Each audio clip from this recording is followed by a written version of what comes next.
Hi friends, അപ്പം നമ്മളുടെ ആദ്യത്തെ ക്വസ്റ്റ്യൻ ആണ്, what is the 25th term of the arithmetic sequences 1, 11, 21?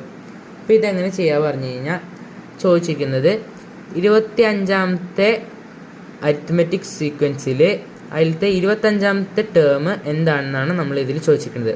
അപ്പോൾ നമുക്ക് ഫസ്റ്റ് ടേം 1 ആയിട്ടും സെക്കൻഡ് ടേം 11 ആയിട്ടും തേർഡ് ടേം 21 ആയിട്ടും എടുക്കാം.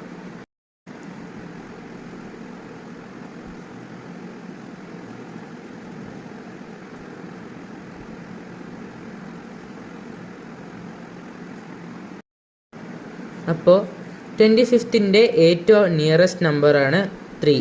ഈ സീക്വൻസിൽ നോക്കുമ്പോൾ 25th ഏറ്റവും നിയറസ്റ്റ് ടേമാണ് 3. അപ്പോൾ 3യിൽ നിന്ന് 25th ആദ്യം എത്ര പോകാൻ പറ്റും?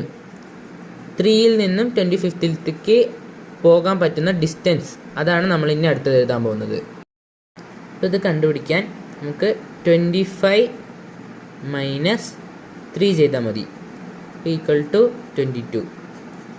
അപ്പോൾ 25ലേക്ക് 3 - 25 പോകാൻ 22 ടേം കഴിഞ്ഞാലാണ് 25 എത്തുക. ഇനി നമ്മൾ കണ്ടുപിടിക്കാൻ പോകുന്നത് ഇതിൻ്റെ കോമൺ ഡിഫറൻസ് ആണ്.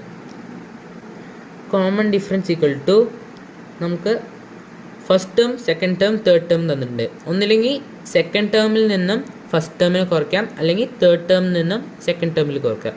ഇതിൽ ഏത് വേണമെങ്കിൽ നമുക്ക് ചൂസ് ചെയ്യാം. ഞാനിപ്പോൾ തേർഡ് ടേമിൽ നിന്നും സെക്കൻഡ് ടേമിനെയാണ് കുറയ്ക്കേണ്ടത്. തേർഡ് ടേം എന്ന് പറഞ്ഞാൽ 21 - 11 ഈക്വൽ ടു 10. അപ്പോൾ കോമൺ ഡിഫറൻസ് 10 ആയി കിട്ടി.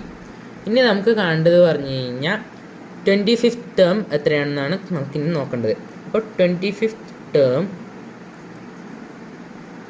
ഈക്വൽ ടു, നമുക്കിതിന് ഏറ്റവും അടുത്ത ടേം എന്ന് പറഞ്ഞു കഴിഞ്ഞാൽ തേർഡ് ടേം ആണ്. അപ്പോൾ തേർഡ് ടേം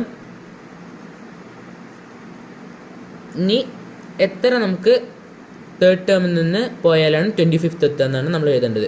അപ്പോൾ തേർഡ് ടേം പ്ലസ് എത്രയാണ്? 22 ഇൻറ്റു, ഇനി നമ്മൾ കോമൺ ഡിഫറൻസ് അത്രയും തവണ 22 പ്രാവശ്യം നമ്മൾ കോമൺ ഡിഫറൻസിനെ മൾട്ടിപ്ലൈ ചെയ്യുമ്പോഴാണ് നമുക്ക് 25th ടേം കിട്ടുന്നത്.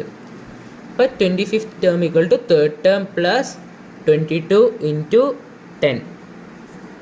So 25th term equal to third term എത്രയാണ്? 21 പ്ലസ്